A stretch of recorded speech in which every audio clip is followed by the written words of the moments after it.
వామన జయంతి. వ్యాసు నుంచి రచింపబడిన 18 పురాణముల్లో వామన పురాణం ఒకటి. శ్రీ మహావిష్ణువు త్రివిక్రమ స్వరూపుడై బలిచక్రవర్తిని పాతాళానికి పంపిన వామన అవతారం పై ఆ పురాణం రచింపబడింది. దాని నుండి గ్రహించి ఇతర ఇతిహాసముల్లో వామన చరిత్ర విపులంగా వివరింపబడినది. పంచదశం వామనకం కృత్వగా అధర్వంబకే పదత్రయం యాచమానః ప్రత్యాదిత్సు త్రివిష్టపం. ధర్మానికి భంగం కలిగినప్పుడల్లా తాను అవతరించి ధర్మ సంస్థాపన చేస్తానని శ్రీకృష్ణుడు గీతలో అన్నట్లు ఈ వాక్కుకు ప్రతిబింబమే దశావతారాలు. అందులో వామన అవతారం.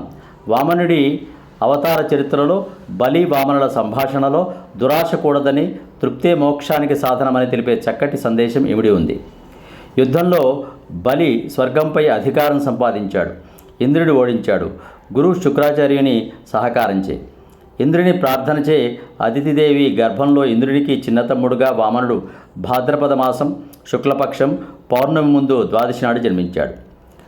వామనమూర్తికి ఉపనయన సంస్కారాలు గావించారు. బలిచక్రవర్తి భృగుగచ్చమను చోట అశ్వమేధ యజ్ఞం చేస్తున్నాడని తెలిసి వామనుడు అక్కడికి వెళ్ళాడు. తేజస్సు నిండిన బాలబ్రహ్మచారి వామనుని చూచి బలి ఉచిత రీతిని పూజించాడు. బలి వామనుని ఏమైనా కోరుకోమన్నాడు. అప్పుడు వామనుడు 3 అడుగుల భూమిని అడిగాడు. బలి గురువైన శుక్రుడు వామనునికి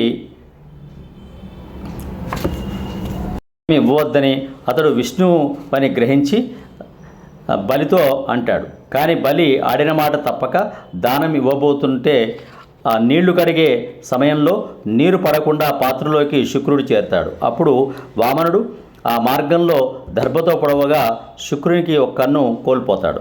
వెంటనే వామనుడు ఇంతింతై అన్నట్లు బ్రహ్మాండమంతా వ్యాపించి బలిని పాతాళానికి దొరికి ఇంద్రుడికి రాజ్యాన్ని ప్రసాదిస్తాడు. పోతన భాగవతంలో ఈ కథను ఎంతో హృద్యమైన పద్యాలతో వర్ణించాడు. వామన జయంతి రోజున ఈ కథను శ్రవణం చేసి విష్ణుమూర్తిని పూజించిన సకల శుభములు కలుగుతాయని పెద్దలు చెబుతూ ఉంటారు. సబ్స్క్రైబ్ ఆచార్య శ్రీ సూక్తి ఛానల్. సర్వం శ్రీ వామనమూర్తి పాదారవిందార్పణమస్తు.